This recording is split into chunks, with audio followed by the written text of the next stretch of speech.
Okay, so I will tell you, we're coming towards the end of the Tzurba Mirabbanon's, the Tzurba Mirabbanon's series in Hilchot Shabbat, which is a seven set series, and we're coming to the last few shiurim. So we're in Shir Vav in the Tzurba Shir in this volume, and we're on page. What did you say? 281. 281. 281. Okay, Hilchot Hotza'a b'Shabbat b'Tikun Eruvin. That is the topic for the next few shiurim. Today Eruvin. Yeah, Hilchos of Eruvin. The next year, actually, year 7, Shir Zion, the Sefer is also, you have Erev Chatzirois, or Tachumin, different type of Erevs that we're going to deal with through the next few shiurim, probably between 5 to 7 shiurim, depending how much ground we cover and what we understand. I'll start off by saying that by no means am I any expert in Hilchot of Eruvin. Okay? I can, to the best of my ability, and with the Sfarim in front of us, to come to an understanding and appreciate the understanding of the way the Eruvin work and how they are applied. And it's going to broaden our minds. But there are experts in Eruvin. Any Eruv that is made, like they're making now in Left Rock City, they're putting up an Eruv there. It's done with experts, people who are bakim, people who are study and know all the deot and all the shitot, because it's a complex sugya. It's a complex sugya like any other halachic topic. You need someone who's very, very involved in it. Here tonight we're going to look somewhat at this sefer. This is a Zichron Shmuel, walking the line. A very nice line, and a very nice title for the a book about an Eruv. This is Rabbi Chaim Jachter, who is part of the OU, part of a lot of different. He's in Teaneck, and he's Musmach of Yeshua Sabbain Sechel. And in his sefer over here, he goes through the Hilchot of Eruvin in depth and case studies. He looks at different cities, Kew Garden Hills versus Miami, and versus Tel Aviv, and versus Bnei Brak, and Jerusalem, and all the different Eruvin. Israel is different. And so he goes through all the differences and stuff like that. I think I once saw here, we have a book called Laws of Eruv over here with a lot of pictures of Eruvin. I remember seeing it once in the shul. If not, I'm gonna B'ezrat Hashem purchase it, so we'll have it as well. But let us begin our shir. In Israel, it's permanent. Why? Because the government understand and give Right, the right. authority It's to a do Jewish it. government. Over here, from time to time, they move it. Here we're the electricity, the telephone, this and that, the bracket, they do this, all kind of things. right. So this Rabbi Jachter in his sefer writes that in Eretz Yisrael, working as a Jewish government, they understand the necessity for the Eruv. Right. The Eruv is actually permanent, and you can see it. Right. It's very profound. It's there in front of you. Whereas in America, they try to make the Eruvs least visible. You don't really see it. Exactly. Then it's kind of hiding, and it's using the utility poles and using everything else. And we'll go through everything that has to do with it, hopefully step by step. Let us begin. I used to help the rabbi over here in Bayswater. Rabbi Goldberg, about 35 years ago. Who does it now? Who runs the Eruv now? The Eruv, Moshe Tas. Moshe Tas, he's one of them. He's one of them, like checking, but maybe there are other people also. But if there is any problem, then they let right away. They let everybody to know. I have some questions with him regarding. I want to ask exactly how the Eruv is constructed here. Certain questions. No, there is a map. There is a map for the Eruv. The map. I know. I see the map. The borders. I want to know how they make the Tzurba Pesach you can't have an Eruv without Tzurba Pesach. On pole. Right, that's the Tzurba Pesach. Yes, okay, but it all depends where it is. Right. Okay. Anyway, let's not jump the gun. Let's start step by step. That's a very important thing when learning, by the way, is to always have a methodical approach to learning. To start from the basics and work your way up to understand the knowledge. Jumping into the middle of a sugya, well, unfortunately, a lot of times confuse you more than giving you an understanding. So let us begin.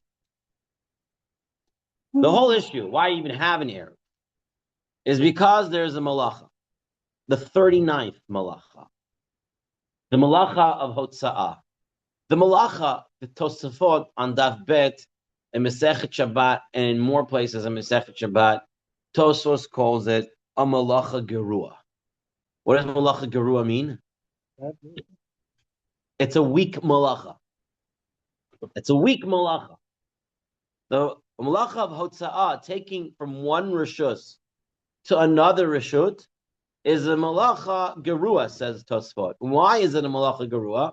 We already saw that a malacha that does this is based on the Chaya Adam and Maaseh Shabbos, right? The Chaya Adam wanted to say any Maaseh Shabbos that doesn't have a transformative action to the thing, right? If I didn't do bishul, right? Or maybe you want to say that bor is a form of tikkun by bishul. If I didn't do anything to the thing and it just, you're saying it's a malacha, that's a malacha garu. That's a lower sense of a malacha. It could be like a half of it. Right. So that's why Tosfot says, Masechet Shabbat starts off with the halachot of Hotza'ah. Why? Because that's the malacha we have to remind you of. Because that one you would think it's nothing. What did I do? I carried it from here to here. What malacha was there? Right? So therefore, we're harping over and over again on this 39th malacha of Hotza'ah. In fact, if you take a look in source 2, I know I'm skipping source 1, but take a look in source 2 on page 281. The Gemara says, Hotza'ah gufa heicha k'tiva. Exactly. Where do you have Hotza'ah being a malacha in the Torah? And what's the problem with this question? There's no in the Torah. No. The problem with this question is, where do you have the other 38 malachot written in the Torah? They're not written there. We imply they did this in the Mishkan, so therefore it's a malacha. They did that in the Mishkan, therefore it's a malacha. They did that in the Mishkan, therefore it's a malacha. That is also true. That's also a statement there, correct? But the Gemara and the Gemara is going to use a different pasuk to look at. The pasuk we're going to look at source 1. But Tosfot understanding will help us understand why the Gemara asks for a pasuk when Hotza'ah. It's a malacha garua. I don't believe you. It's a malacha. I don't believe it's a malacha. Why should it be a malacha? What did I do? Right? I didn't do anything to it. No, what did I do? Why is it a malacha? Right. So therefore, since you're going to think it's not really a malacha, says the Gemara, I need a pasuk. Give me the pasuk. So the Torah goes ahead and gives us a pasuk. Where is this pasuk? So the Rami did bring a good pasuk, and there are those who say that is a pasuk also to look at. But the Gemara is going to look at this pasuk that we have in Shemot Lamed Vav, Perek Lamed Vav, pasuk Vav. Okay, and your source 1 on page 281 in the Tzurba, volume 22. So here we are. This is in the time of the Mishkan. They're building the Mishkan, and they have a lot of material. Okay, so Moshe Rabbeinu tells them, right? Don't bring it anymore. Vayitzav Moshe, vayaviru kol b'machaneh lemor, ish v'isha, al yasu od milacha. Right, this is the key words over here, I will tell you. Right, what do you say? Al yasu od milacha l'trumat hakodesh. Don't do any more avodah for the kodesh, right? And vayikale ha'am mehavi. And the nation, what happened? Restrained from bringing. Okay, so again, v'yikaleh ha'am mehavi. Right? What's mehavi? From bringing. Right? This is hotza'ah. This is carrying. So here you have in this pasuk that tells you melacha. Stop doing this melacha. And what melacha is this? Carrying. Al yasu od melacha. Which melacha? Okay, so that is the pasuk in the Torah. Now we're going to take a look at how the Gemara understands this pasuk. So we're taking a look in Masechet Shabbat on 96b. In your Tzurbas, it's on page 281, source 2. Okay, so let's take a look in the Gemara. Gemara says, Hotza'ah gufa heicha ketiva. Where do we have Hotza'ah in the Torah? Remember, it's a malacha garua, therefore I need a pasuk for it. So Rabbi Yochanan says the Amar Ka. Vaytzav Moshe vayavir kol b'machaneh, right? And he put on the kol b'machaneh. Learn isha isha al yasu od melacha letrumat hakodesh v'ikaleha am. That's the pasuk. Yeah, but who says this was in Shabbat? Hold on. Okay, very good. Let's hold on. Very good. Fine. Moshe Heichan Hava Yata b'machaneh Levia. Moshe, where was he sitting? Where was he sitting? He was sitting in the Levite camp, right? The Machana of the Levium. Umachana Levia Reshut Rabim Havai. It was a Reshut Rabim. So Moshe Rabbeinu is in the Reshut Rabim. Bless you. Bless you again. The Ka'amar L'Huli Yisrael. And he told the Jewish people, Lo tafiku v'taitu Reshut Yachid didichu Reshut Rabim. Don't bring it from your private property, your Reshut Yachid, to the Reshut Harabim. That's what Moshe Rabbeinu told them not to do. So here you have it. This pasuk, Moshe Rabbeinu tells them, don't bring from Reshut Yachid to Reshut Harabim. So Reb Chaim says a very good question. Now this is not in your Tzurba, but I will continue reading the continuation of this Gemara. And the Gemara says, "We might the Shabbos." Kai, who said it's Shabbos? Maybe this is on a weekday. Maybe Moshe Rabbeinu just told them don't bring anymore because they had enough material, and that's the context of the psukim. They brought too much, we don't need it anymore. Who says anything to do with Shabbos? Gemara says, "Gamar ha'avara min Yom Kippurim. Ktiv hacha v'aviru kol machane." Use lashon of avar. Uchtiv hatam v'ha'avarta shofar teruah ma lahalam yom isur. Just like the Havarta Shofar is on Yom Kippur, which is Asur du Malacha, Avkam Beyom Asur. Therefore, when it says over here, Vayavir Kol B'Machaneh, that was also Shabbat. Okay, that's what the Gemara says. The Gemara says it happened on Shabbat. Now, Rav Hai Gaon, other Gidonim, Rabbeinu Chananel, and apparently the Rambam as well, did not have these lines that I just read. They were not in your Tzurba. They did not have it in their Gemaras. And they held, what difference does it make if Moshe said it on Shabbat or a weekday? When we learn about Malacha, as long as the Malacha was done during the weekday, you can't do it on Shabbos. So if you're calling it a Malacha, then it's a Malacha. And what does the pasuk say? Don't do any more Malacha, lehavi, to bring stuff anymore. And so it's calling Hotza'ah, taking a Malacha. Once it's called a Malacha on a weekday, it's automatically a Malacha for Shabbos. So I don't need you to tell me that it was said because of Shabbos, right? Our Gemara wants to say it's because of Shabbos. Rabbeinu Chananel, the Geonim, the Rambam, all don't have those lines in their Gemara. That part of the words are not there because they holding that once it's a malacha, it's a malacha. I don't care when it was said with the statement, don't bring it. So anyway, this is the source. This pasuk is the source. This is the Gemara that tells us to do hotza'ah, to take out something from one reshut to another reshut, is a deoraita malacha. Okay. Now we continue with the Gemara. Now the Gemara says, Ashkahan hotza'ah. Okay, we found a source that you can't do hotza'ah, taking out from one reshut to the other reshut. Hachnasa minalan. How do I know about bringing in from one reshut to the other reshut, which is now the flip side of the equation? Either I'm taking it out or I'm bringing it in. How do I know bringing in is also an issue? So the Gemara says, what? You're not in. If you're online, if you can make sure that you're on mute. You're not on mute. Put it on mute. I got it. I got everybody on mute. Okay. Force me. I wish I had that in real life. In the show, this remote button for the mute. I've been thinking about it for a long time. Okay. Is it Shani?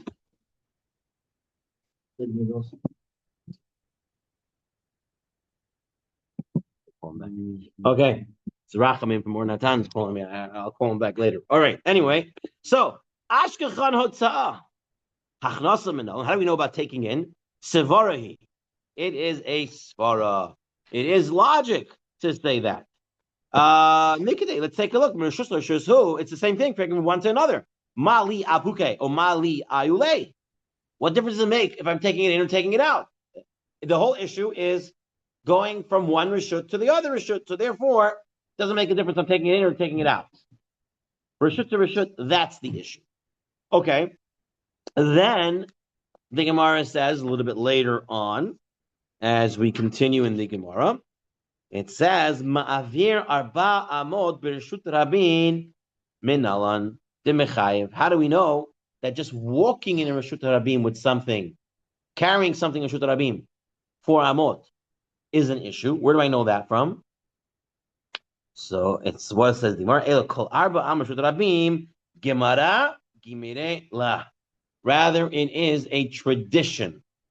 Rashi and Tosfos in many different places understand gemara gimira la to be halacha Moshe Misinai.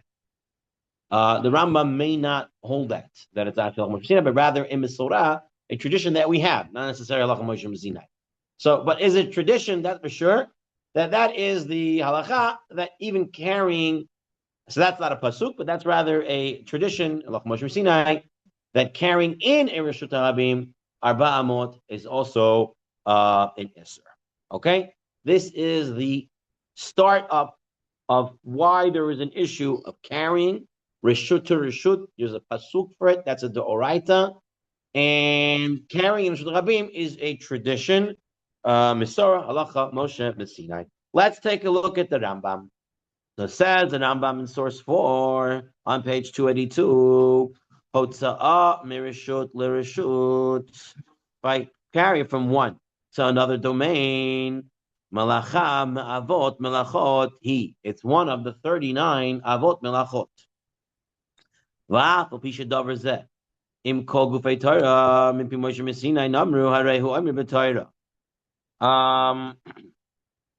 Even though everything is from Moshe, it also says it beferish in the Torah. Ish v'isha yal yisod melacha l'trum t'kodesh v'yikale ha'am mehevi. Halamata. What does it teach us? That bringing is a malacha. It's called a malacha, as we looked at the pasuk, right? Al yasu old malacha. Which malacha? Because mehavi, to stop bringing. So that's the way the Rambam has it as well. And therefore, we also have a Messiah.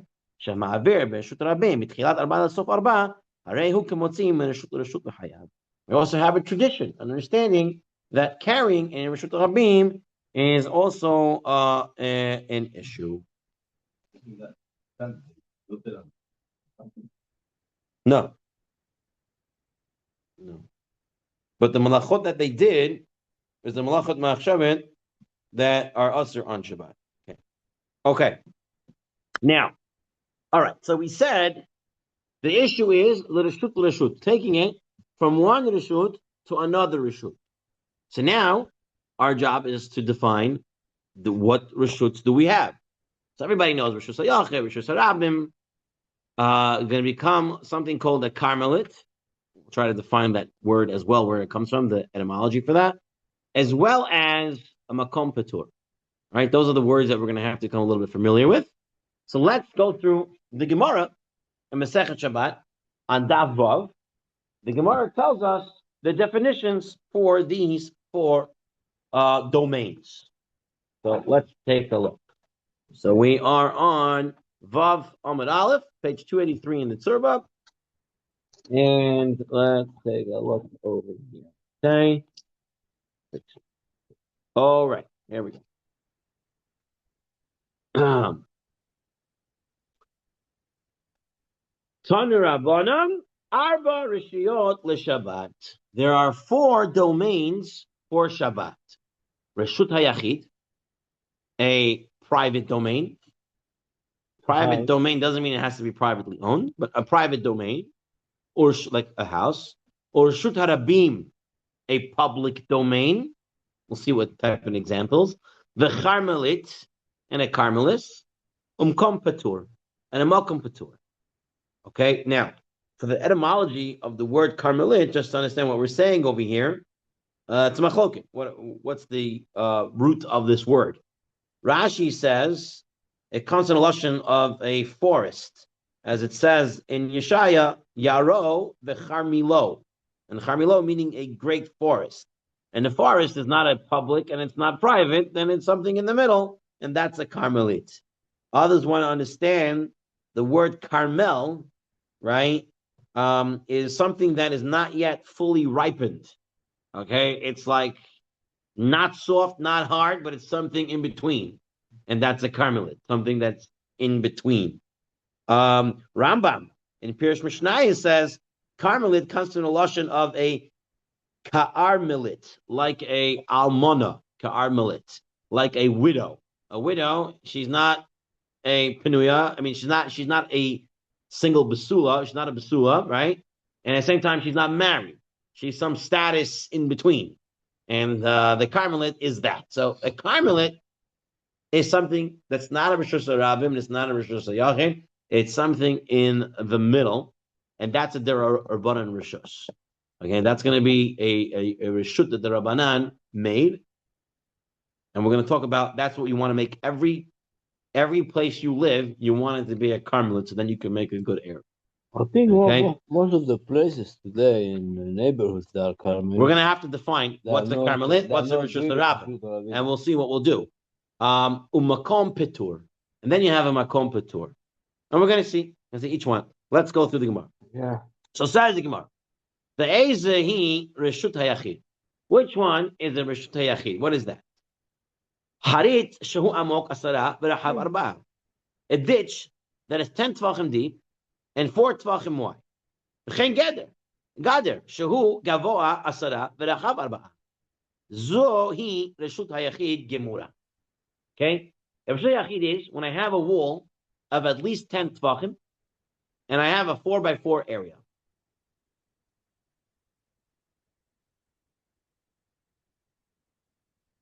Four by 4 tvachim, and a wall of 10. So whether the wall is down, a ditch into the ground, or whether the wall is on top of the ground. As long as they have 10 tvachim high, and they have a space of 4 by 4, that's a reshut hayachid. When you say 4 by 4, you mean the total area? 4 by 4, 4 tvachim square. What if it's 2 by 8? You're saying is it the is it footage, or is it like it needs to have at least a square? That's a good question. I don't know. That is a good question. Every time I see it says 4 by 4. You're saying if it's the spacage, or it has to actually be 4 by 4. Right, obviously it could be anything more than 4 by 4. Could be more. What's the minimum? Have a minimum. All right, so let's see the makom patur. Or this way. Let's take it. Let's see what the makom patur is, and then we'll see if we can answer what the rishut yachid, if it's 4 by 4 or it's the area itself. Let's wait. Okay. Ve'ezo hi reshut rabim. What is a reshut rabim? So first, it says upaltaya gedola, a large public. Oh, I missed one. Sartaya, seratya. What's seratya? Says It's a highway. A highway that goes from city to city. So seratya, upaltaya gedola, and a large public plaza. Umvoot hamufalashim, and streets that are open at both ends.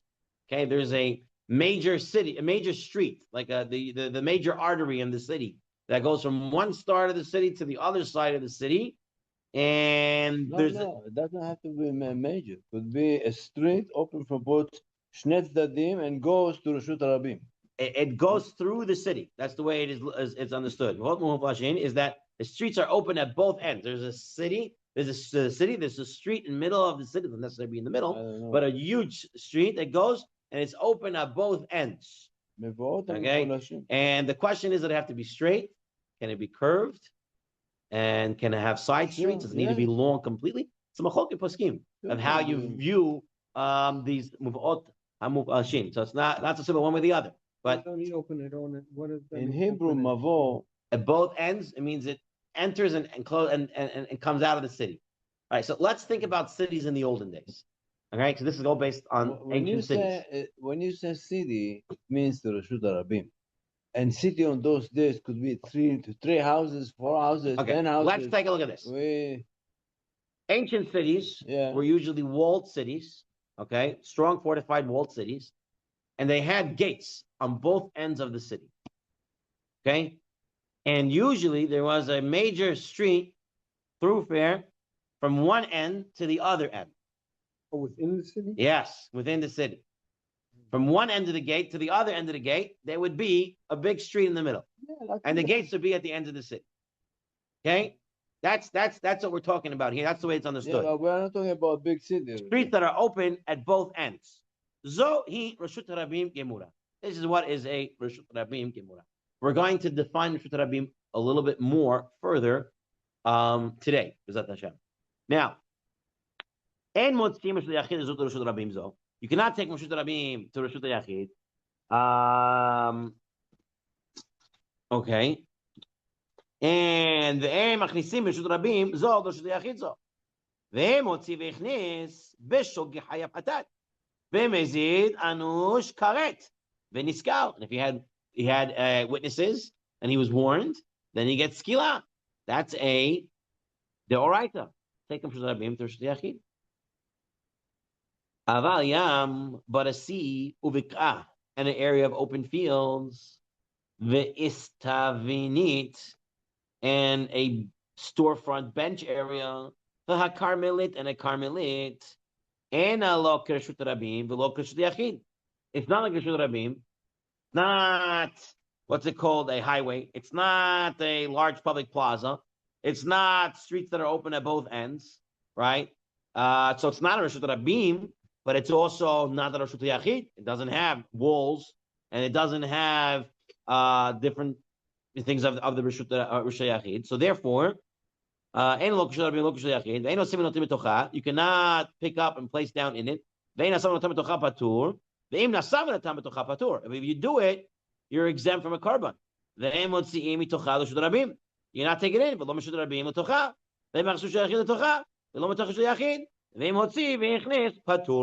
Again, it is going to be patur, but you cannot do it. So Carmelit is not a Doraita issue. Because if it was a Doraita issue, then you would have to bring a carbon. You would get skila. It's a derabanan. Okay. What do you have next in there? Adam Omed, right? Yeah. Okay. Adam Omed ala iskupa. A person may stand on the threshold of his house. The entrance of the house. No, tell me, Ba'al Habayit, he takes from the householder who's in the private domain, benoten lo, or give him. No, tell me ani, who's in the Reshut Rabim, benoten lo, uvavachlo yitom Ba'al Habayit, benoten ani. This guy is standing on the threshold. He's standing on a makom patur. It doesn't yet define what a makom patur is, but he says he's standing in makom patur. In makom patur, you're allowed to go from the Reshut Rabim to the Makom Patur, from the Makom Patur to the Reshut Rabim, from the Makom Patur to the Reshut Yachid, and from Reshut Yachid to the Makom Patur. You can pass stuff. We're going to talk about. We're going to explain what exactly in a second. But you cannot take from the guy in the Reshut Rabim. He has something. Take it to the Makom Patur, which is permissible, and from the Makom Patur to the Reshut Yachid, which is also permissible, but you can't pass it from the guy. You can't use the Makom Patur to pass from the Reshut Rabim to the Reshut Hayachid. We don't want you to do that. Because now you're kind of, what is it called? You're playing games. You're jacking the system. We don't want you to do that. We don't want you to do that. They're all going to be patur from the Chatat, because Lamaseh, it's not a Doraita issue. Okay. So that was the Gemara. The Makom Patur? Right. Adam Omed. Allah is kupa. He's standing on the threshold. The entrance. The entrance is going to be, that's going to be the Makom Patur. Okay, exactly what Makom Patur, the Gemara here is not explaining what it is, and we're going to explain it in a moment. It's not the Reshut Rabim, and it's not the Reshut Yachid. And it's not a Carmelit either. It's a Makom Patur. So in that place, if he's standing in Makom Patur, you can pass from Reshut Yachid to Reshut Rabim. From Reshut Rabim to Makom Patur, from Makom Patur to Reshut Rabim. From Reshut Yachid to Makom Patur, from Makom Patur to Reshut Yachid, you can go back and forth. But we don't want you to take. So let's say the guy is standing on the fire hydrant. From what? That what part you don't see from the words?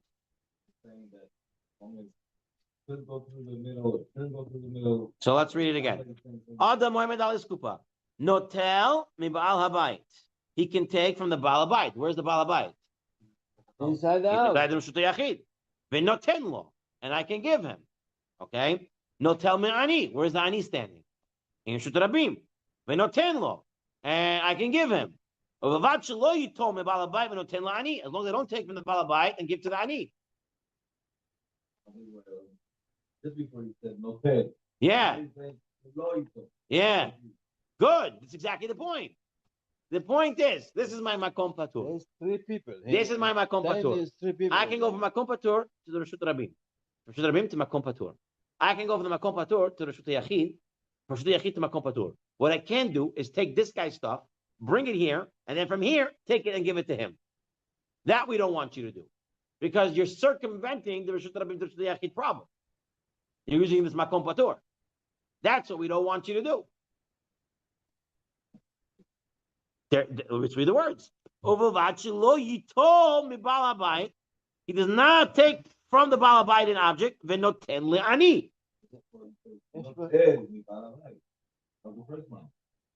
Yeah. When it's just back and forth between the balabait, the ani is not there yet. It's just between me and him. Here, it's going this way to this way to here. Or from here to here, from here to here. Don't go from here to here to here. That's the problem. Or from here to here to here. That's the problem. Going in one way is fine, back and forth. But going from one to the other, using makom patur, that's what we don't want you to do.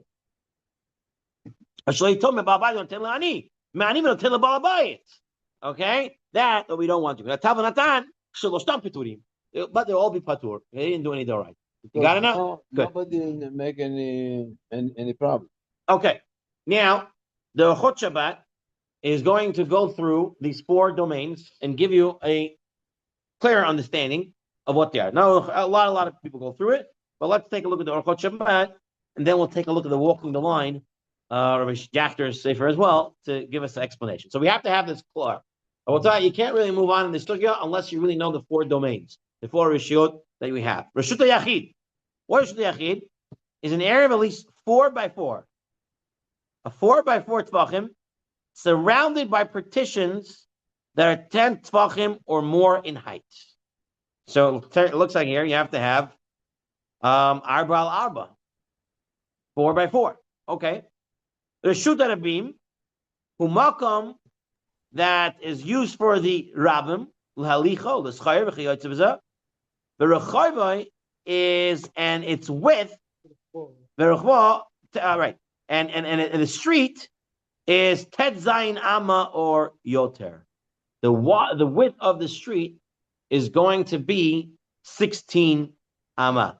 We're going to see this more in the next section. That's the Reshut Rabim. A Carmelite, okay. The Reshut Hayachid is a little bit more than, less than a valid sukkah. Sukkah has Sukkah at least 7 by 7. 7 by 7. Right. So Sukkah this is 4, right? This is more smaller than a minimum and, sukkah. the Reshut Hayachid can ready to be some smaller. No, right. but only if it's open with no something to close it. The Reshut Rabim. No, Reshut Hayachid. Right, it has to have walls. Exactly. Right. If it doesn't have a wall, then it's only 4 by 4. But if it have a wall, could be a lot bigger. 4 by 4 and it has walls, then it becomes a Reshut Yachid. But if you don't have walls, it's not Reshut Yachid. So what? So a house is not 4 by 4. Minimum what? A house is 4 by 4. Wall or the place. Once you have a 4 by 4, you have to have walls for it to be Reshut Yachid. The minute you make walls to domain. It's a Reshut Yachid. Right. So why are you saying he's saying over here only if it's 10 tefachim up the wall and 4 by 4, even if it's open 4 by 4 area, even if it's open, it's a Reshut Yachid. Or maybe makom patur. Maybe it's makom. Let's go through. 1 second. Now, Carmelite.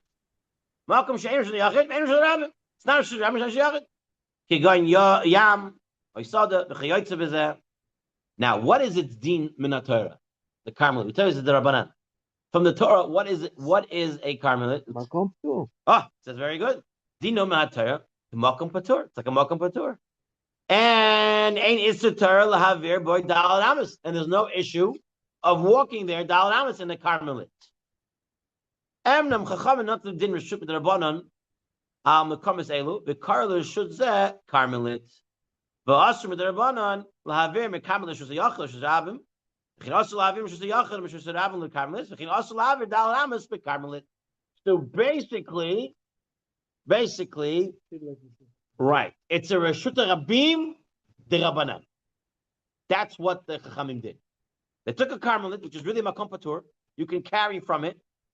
You can pass from reshut yachid to rabim and a makom patur. And they said, no, the karmelit is not a makom patur. It's going to be a reshut rabim derabanan. And that's where the dinim of Eruv, making Eruvin, really applies in a karmelit. Because the Chachamim made it the reshut rabim derabanan. The Rabbanan allowed it to become back to Reshut Yachid by making Tzuras Adalis, right? Making a Pesach shape of a what's it called, a door, and that will now allow it to come back to becoming mutter to carry in there and carry and do stuff in there. That's why it's so easy. In that sense, not easy to make an Eruv, but easier to make an Eruv in a karmelit because it's the Rabbanan. Its whole thing is a Shutaramin Rabbanan. Okay, Makom Patur. What's Makom Patur? There's no rabbinic decree, there's no Gezerat there from the Rabbanan. And it's known as Makom Patur. Example of this are a pillar standing in the Reshut Rabim. They're saying Makom Patur only exists in Reshut Rabim. Okay? Yeah. And what is it? It's a pillar standing in Reshut Rabim, 3 or more tvachim high. So it has to be 3 or more tvachim high off the regular ground. Less than above. That does not have an area of 4 by 4 tvachim. Less than 4 by 4 tvachim. So a pillar, just a pillar. That does not have an area of 4 by 4 tvachim. Carrying items from Reshut Yachid, or a kama to Makom Patur is permitted. And it's like we're permitted to carry items from Makom Patur to these domains. Okay, what's your classic example of Makom Patur? A fire hydrant. Fire hydrant is 3 tvachim high. But those poles next to it. Also could be a Makom Patur, right? It has less than 4 tvachim, and it's 3 tvachim high. That's a Makom Patur. So I can take my Shut Rabim and something, and I can put it on that. And I can take from there and take it off, right? Because that's a Makom Patur. Okay. Yeah, Makom Patur. So you hit, that's your 4 rishiyot. That's your 4 domains. Shut Yachid, 4 by 4 with 10, at least a 4 by 4 area. If it's not a 4 by 4 area, it's not going to be a Shut Yachid. It's going to be 4 by 4, and has to be surrounded by partitions that are 10 tvachim or more in height. Shut Rabim, public use, we're going to see 16 amod wide streets. Karmelit, anything that's in between, and it's going to be considered Reshut Rabim de Rabbanan. And a Makom Patur is this area less than 4 by 4. That's at least 3 tvachim high off the ground, and that's a Makom Patur. Okay, those are your 4 domains. Let's take a look at the Shulchan Aruch. So the Carmelit is not a place where people don't usually walk. In a sense, no, it could a be. Carmelit is any place that is not a Reshut Rabim or Reshut Yachid.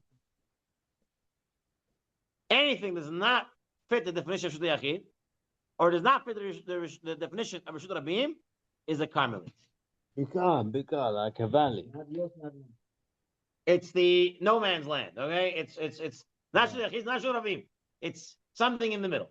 So anything that doesn't fit the definition of Reshut Yachid, does not fit the definition of Reshut Rabim, is a Carmelit. And if you have a Carmelit, you're good, because now you can make an area there easy. That's what you want to create. That's what you want to have. That's how you want to define everywhere you live. So then you can have an area and you can carry. Okay? Because if you cannot define it as a Carmelit, then you have Reshut Rabim. Can make and making an Eruv is not impossible, but it is extremely hard. Can make it Reshut Rabim. We'll see. We'll see what can be done. Yeah. Okay. So, anyway, let's take a look at the Shulchan Aruch, source 7, on page 285, Min HaTorah.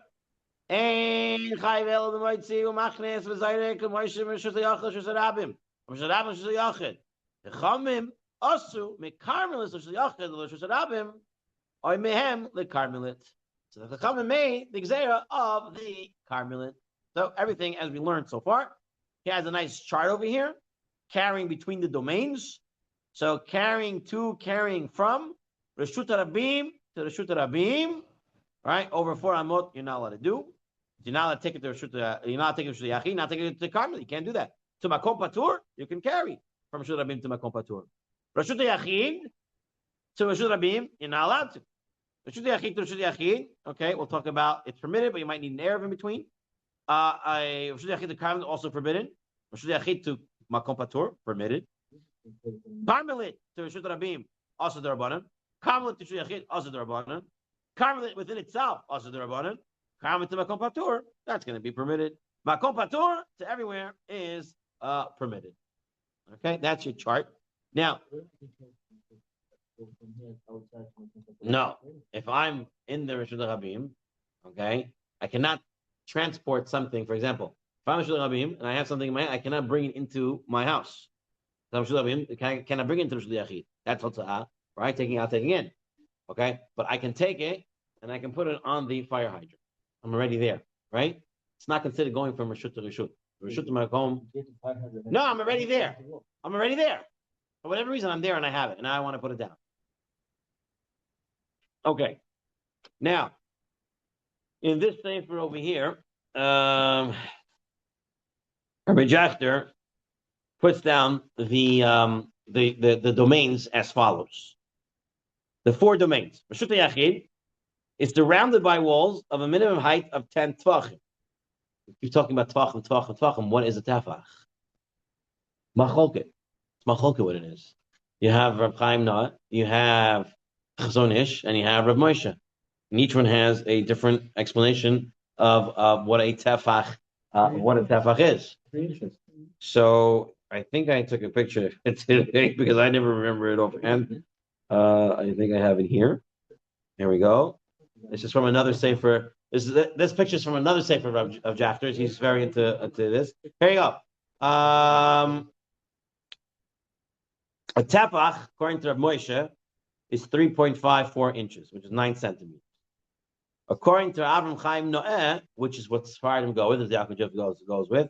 By the way, he was a Rav in Shkunat Bukhara. He was a Lubavitcher Chassid, who is a Rav in a Bukharian community in Eretz Yisrael. And he was huge, and he has a Sefer Shirei Torah. And he writes, and this is what we go with, that a tefach is 3.15 inches, which is 8 centimeters. So Moshe is at 9 centimeters. Chaim Noah is at 8 centimeters. And the Chazon Ish with a 10.16 centimeters. Okay? So when we talk tefachim, right, you need a 10 tefach high wall.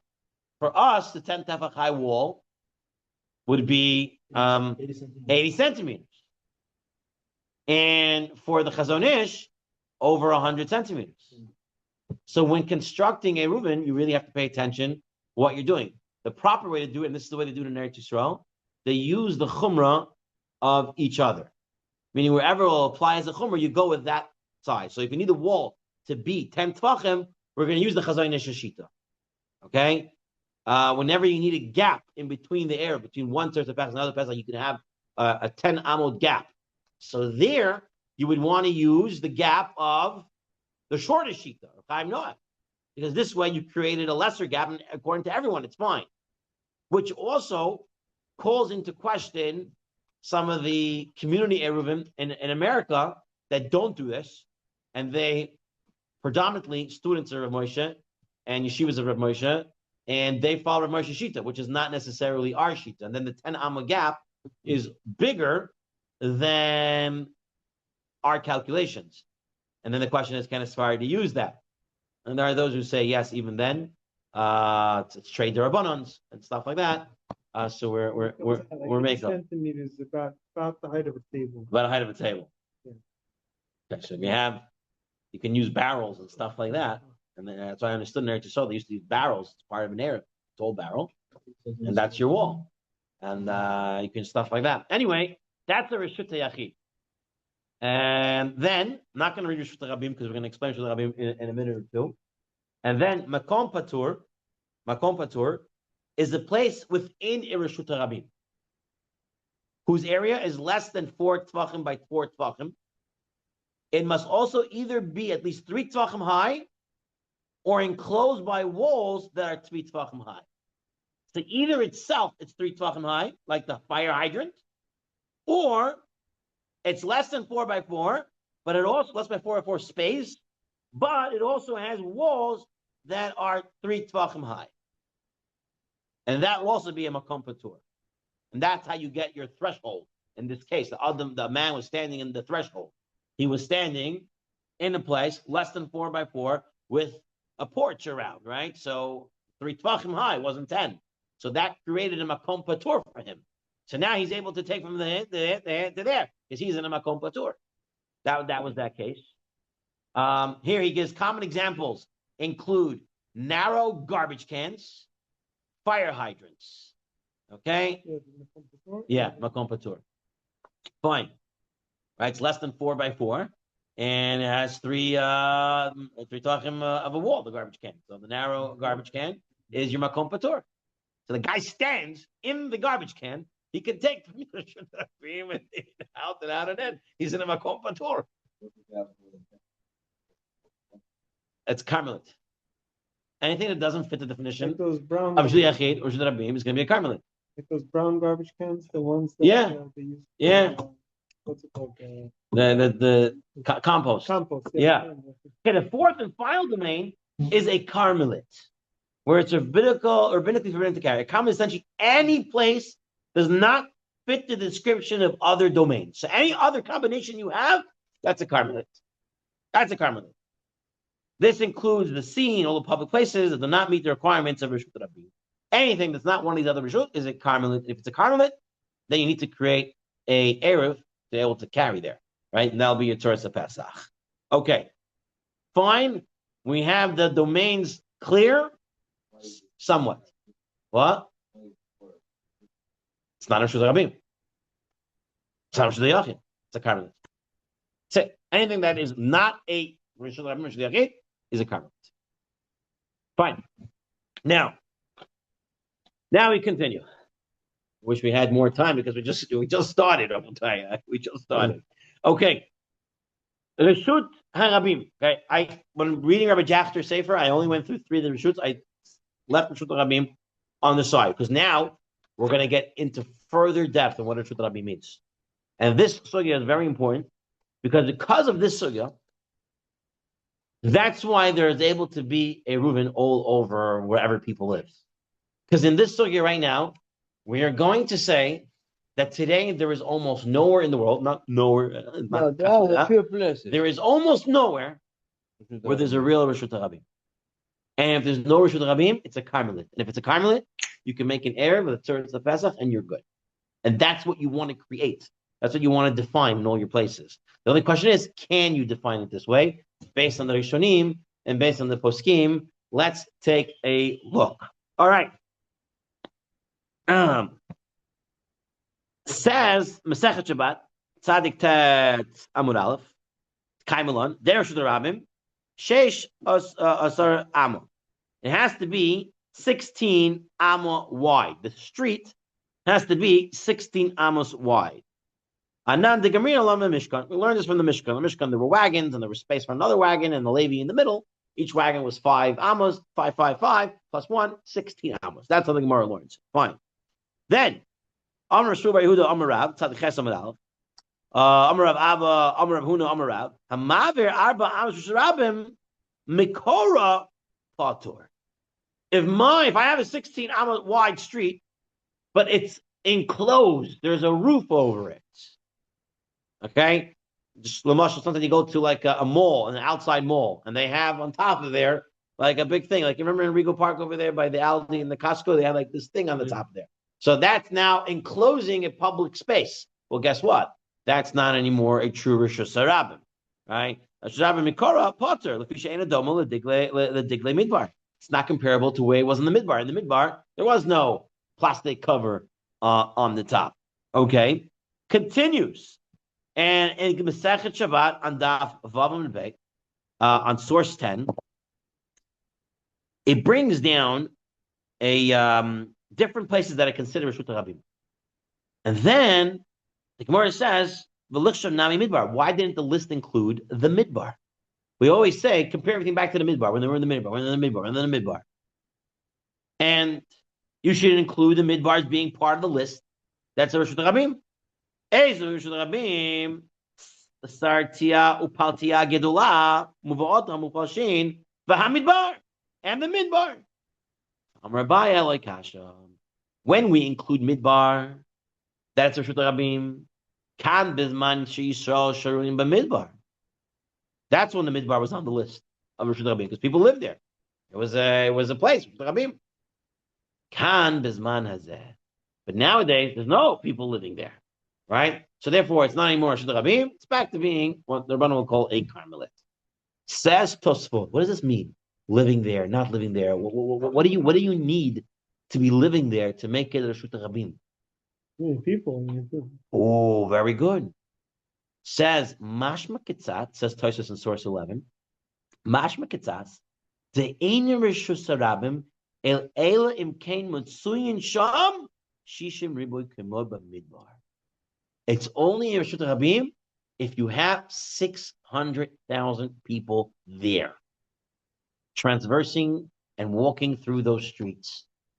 That's why the Gemara said when they were in the midbar, it's Reshut Rabim. Why? Because they had 600,000 people. It doesn't say that anywhere in Shas. That is Tosfos' understanding of the Gemara. Rashi in Shabbat doesn't bring that down where this sugya is. But Rashi in Eruvin does bring this. Rashi in Eruvin says, Rosh Hashanah, Masha, Rogav Sheshasar Amo, the Eir Shemitzuyim Ban Shishim Ribui, and it's the city where you find 600,000 people. There's no walls. Rosh Hashanah. Shalomikav Mishar Lashar Shehim Miflash Dumala Digle Midbar, and it's Rosh Hashanah that runs straight from gate to gate and is open at both ends. Right, Mishar Lashar Shehim Miflash, that it's open from gate to gate. It's open. So that is, and as Rashi says there, you have 600,000 people living there. A little bit different than we understand 600,000 people walking there. He says that they're living there. Okay. The Rambam, when the Rambam brings down the definition of Reshut Rabim, he don't bring down nothing about 600,000 people. Eze Reshut Rabim, midbarot, vayerim, v'shavikim, v'darchim hamufashalim lahen, and there's no roof on top of it. He mentioned anything about 600,000? He did not. So according to the Rambam, you don't need 600,000 people in order to make a Reshut Rabim. So therefore, if as long as they have 16 Amma and it's open, right? It's an open city, the walls are open, and it's a big street there. That's it. It's a Reshut Rabim. The Bet Yosef. What is that nowadays? Like what is considered 600,000? No, 16 Amot is what, like a two lane. So 16 Amma is about 25 feet. It's about 25 feet. According to Google, like average lane is like 10 feet. Right. So your street. It's not that big. It's not that such a wide. You're right. So therefore, it's a Reshut Rabim. Therefore, it's a Reshut Rabim. So you have any big street, all right? You're in a Reshut Rabim now. You have 16 amos. Anything, yeah, any big street is that's it. It's done. I was asking my wife today if I from my side of the street to the other side of the street, let's say from house to house, right to outside. Once you hit the sidewalk, it's already the street, right? From my house to my neighbor's house across the street. The guy, that's how many feet that is? She told me it's at least 20. I don't know. This is not the halakha, I think. Even though the Rambam says it's... Okay, hold on. Yeah. So the Bet Yosef brings down the different opinions. The Bet Yosef says, Rashi explains 600 people are required for Reshut Rabim. And the Rosh agrees with this. The Rosh doesn't say anything otherwise. He actually uses this halacha. And the Smag, and the Sefer Teruma, and the Rekeach, they all say you need 600,000 people walking there. And almost all places, you're not having 600,000 people walking there. And there are going to be poskim who say you don't count the cars.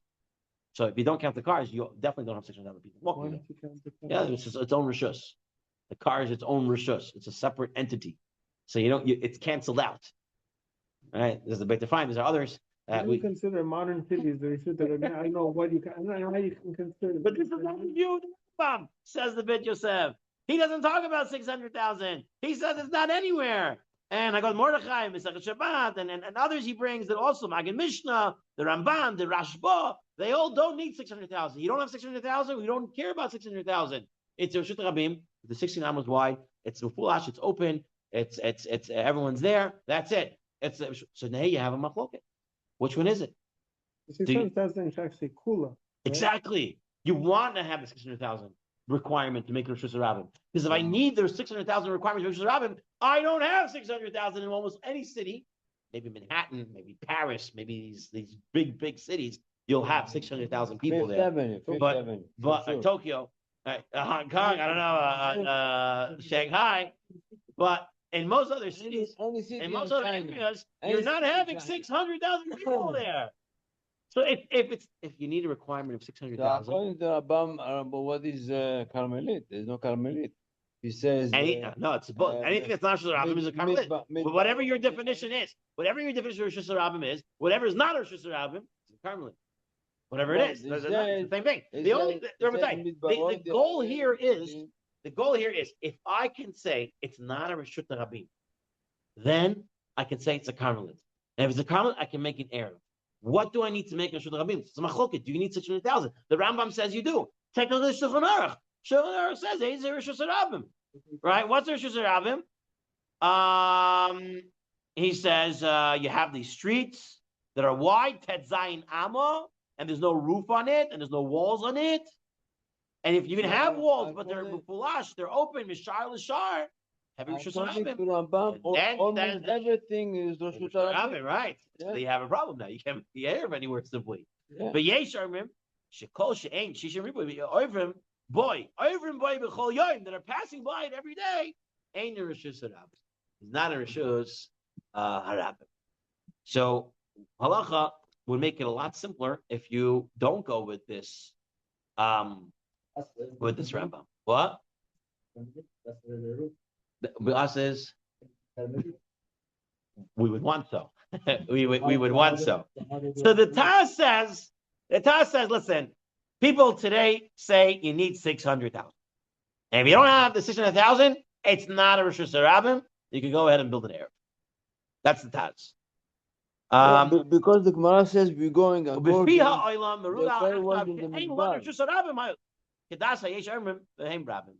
the Gemara says we're going according to the way they were in the Midbar. So in the Midbar they were always 600,000. But the Gemara never said it beferish. Huh? The Gemara never said beferish. You need to. That's Taisha's understanding of that Gemara. No, the Gemara just said when you're in the Midbar, it was a Rishus Harabim. They said the way. They're not in the Midbar. It's not a Rishus Harabim. No, they said the way. The Bnei Israel were in the Midbar, walking in the Midbar. How many they were? Take the Tzurba. Mishnah says, he says, really? You don't need 600,000 to make it a Rishus Harabim. The Rishus Harabim with the 16 amma wide street, and it's open. That's it. That's Rishus Harabim, and that's the Ikar Adin.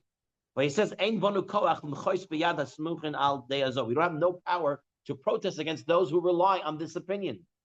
Anyone who's a Bal Nefesh won't rely on these Eruvim that are made in places where it's 16 amos wide and it's open. Because, when I said that's what the Rambam says is that's what the Shulchan Aruch said is the Rishus Harabim. Okay? The Bir Halacha says even more. He says, listen, you remember that Gzera? You can't take your shofar on to page 290 now. You can't take your shofar on Shabbos, Rosh Hashanah, because someone might want to go learn from somebody how to blow it, right?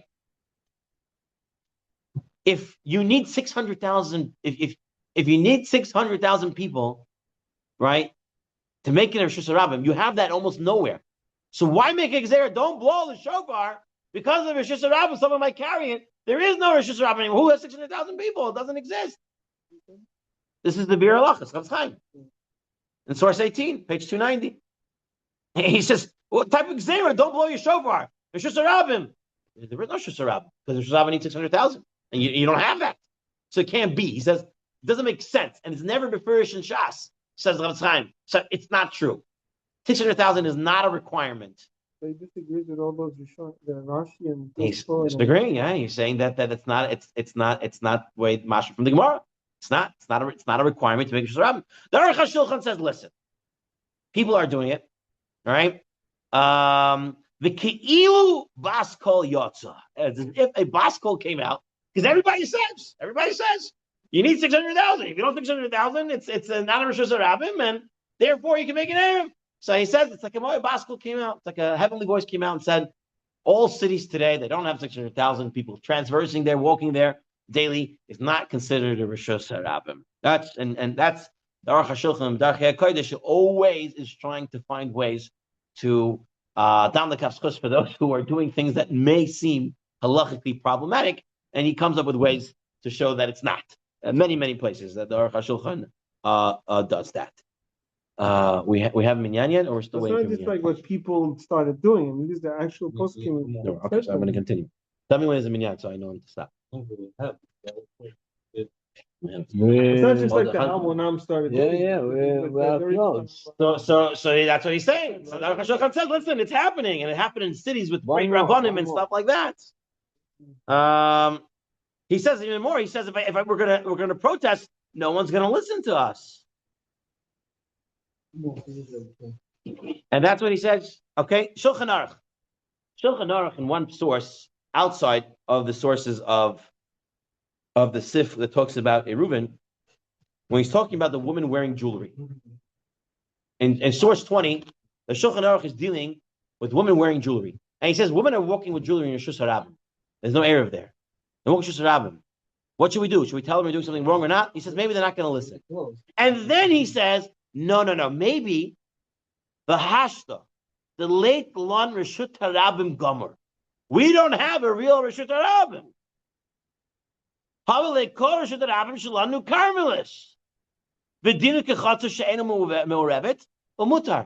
really, in a chutzar, that's a carmelis that's not having an Erev, you're allowed to walk around with jewelry. It's only in an actual shusrabi you're not allowed to walk around. The Chachamim let you wear jewelry in something the place that doesn't have an Erev as long as it's a carmelis. So, says the Shulchan Aruch himself, Hashta, the late Lord Rishut HaRabim Gomer. Carmelis. So it must be that he holds that you need 600,000 to make Rishus HaRabim, and you don't have Rishus HaRabim 600,000, and that's what the Magen Avraham says. The Magen Avraham says that's what the Shulchan Aruch meant, and that's like the Shulchan Aruch actually holds. But he goes like the Stam. He goes like the Stam, not the Yesh Omrim. But he says from over here, it's like the Yesh, not like the Stam. It's a contradiction. Okay, the B'kei Yosef, he says, no. That was the Shulchan Aruch being down the kaschut for these women who were wearing the jewelry in Rishut HaRabim. Maybe they hold that there's no Rishut HaRabim today, and therefore they're walking with it. But Lamaaseh, the Stam Vayesh, it's the Stam. And the Stam requires you to have 600,000. In the end of the day, Halacha Lamaaseh for us, what do we do? Looks like the Rambam and the Shulchan Aruch, which we Sephardim usually follow, does not require 600,000. If I don't require 600,000, then this place where I'm living right now is a Rishut HaRabim. And if it's a Rishut HaRabim, I cannot make an Erev so simple. Why is it Rishut HaRabim? I have a big street here. Where's the big street? I mean, is Bayswater Avenue wide enough? I think so. It's not 16 amos wide. It's not 25 feet. So how do you get away? So Chavavadia says we have to weigh out the shitot. And turns out there are more Rishonim and more Achronim that say, like Tosfot and Rashi, that what? You need 600,000. And if you don't have 600,000, and it's not a Rishut HaRabim, it's a Carmelit. So says Chavavadia that we could consider, like Rashi, like Tosfot, like the Aruch HaShulchan, like everyone else who said you need 600,000, we can also rely on that against the Shulchan Aruch and against the Rambam, that we can consider this area a Carmelit. And if it's a Carmelit, you can make an Eruv with the Tzurba HaPesach. However, he writes like the Mishnah Berurah. And Mishnah Berurah says, a Baal Nefesh, he's going to be careful. He's not going to carry in there. Okay? And that's really where we're holding it. If you can consider your city a Carmelis, or the area that you live a Carmelit, you can make an Erev. Exactly how do you calculate the 600,000 is another discussion. Is it just those who are walking by, the Beit Ephraim Shita, and that's excluding cars? Some say you have to include the cars. If you include the cars, it's very easy to get 600,000 in a lot of places because there's cars there, big streets, Queens Boulevard, 600,000 is going there. And the cars. So a lot of exclude the cars. Rav Moshe said it's not just walking by, but it's also living there. Like Rashi and Tosfot said, Mitsuyin Sham, that are found there. And according to Rav Moshe, a lot of places in Brooklyn, like in Borough Park and in Flatbush, would be a Rishus Harabim, because they have 600,000 people living there in a 12 mil radius. And Rav Moshe says you can't build. Oh, it goes by the rate. It cannot. According to Rav Moshe, because they're not going according to Rav Moshe. You're going according to Beit Ephraim, you're going according to others.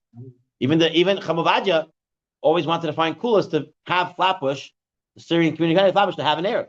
Right? Another side of this is, if I don't make an Eruv, what happens? People are carrying anyway, regardless. Right? Eritz Yosef writes in his Tzurba, he once went to a shul somewhere in Jersey, Sephardic shul, and they invited him there. And on Shabbat, all the ladies came with their handbags. And they didn't have an Eruv because they said it was a Rishus Harabim, they can't make an Eruv. So now what happens? You have people carrying and a possible Rishus Harabim with nothing at all. Therefore, he said, hold of the shittot that it's a karmelit and put up an Eruv. Now, there is a way to make a Rishus Harabim also permissible to walk in there to make it into Rishus Yachid, which will have to be for the next class, just to end off in source 23. In source 23, Lekarmelis says any place which is neither Rishut Rabim nor Rishut Yachid, such a field, sea, desert, or street, or any other place is not surrounded by partitions, but is roofed or less than 600 meters wide, according to some views, a street where fewer than 600 people pass each day is also considered a karmelit rather than a Rishut Rabim. Similarly, an area which Rishut Rabim that is surrounded by partitions is considered a karmelit if the area at least 4 tvachim per tvachim, the partition surrounding it is less than 10 tvachim high, but no less than 3 tvachim high. Similarly, a fence, post, or mound that is less than 10 tvachim high but has an area of at least 4 tvachim by 4 tvachim is also considered a karmelit. So here is your definition of a karmelit. Karmelit is like a Rishut Rabim with respect to halacha that only reaches to height of 10 tvachim. The airspace above that halacha is a makom tzorka. We deal with that later. Anyway, this is Rabotai the definitions of Rishut Rabim. The next class is at Hashem. We'll see when that will happen, because I don't know. Next week's probably some interpretation for certain people and stuff. We'll discuss if we'll have shir or not. But the next class will deal with a couple of things. We're going to be dealing with how to turn a Rishut Rabim into Rishut Yachid, if that's even at all possible. And we're going to see the Chazon Ish Shita. Chazon Ish says also today there is no Rishut Rabim. Why? He says all these buildings in the big city, the walls could be considered a wall of the city. And even those gaps in between each building to each building is more closed walls than open walls. And as such, says Chazon Ish, there is no Rishus Rabim anymore. Everything is a carpet. It's a Rav Moshe. I don't know exactly where he got it from, but I can show it to you on that side. So anyway, there's a lot of interesting topics to come. And then we're going to have to learn how to build an Eruv. And if we have time, we'll also look at Rabbi Jachter's videos on building an Eruv. He has it's a beautiful videos he has. He goes through a city's Eruv and it shows exactly how they're built, what's the coolest, what are the chumras, and how a person goes by doing that. That'll also be put in the link when we get up to that. Yasher koach lekulam, shavuot tov, chodesh tov lekulam. Chodesh Ratzak u'Baruch. Very much.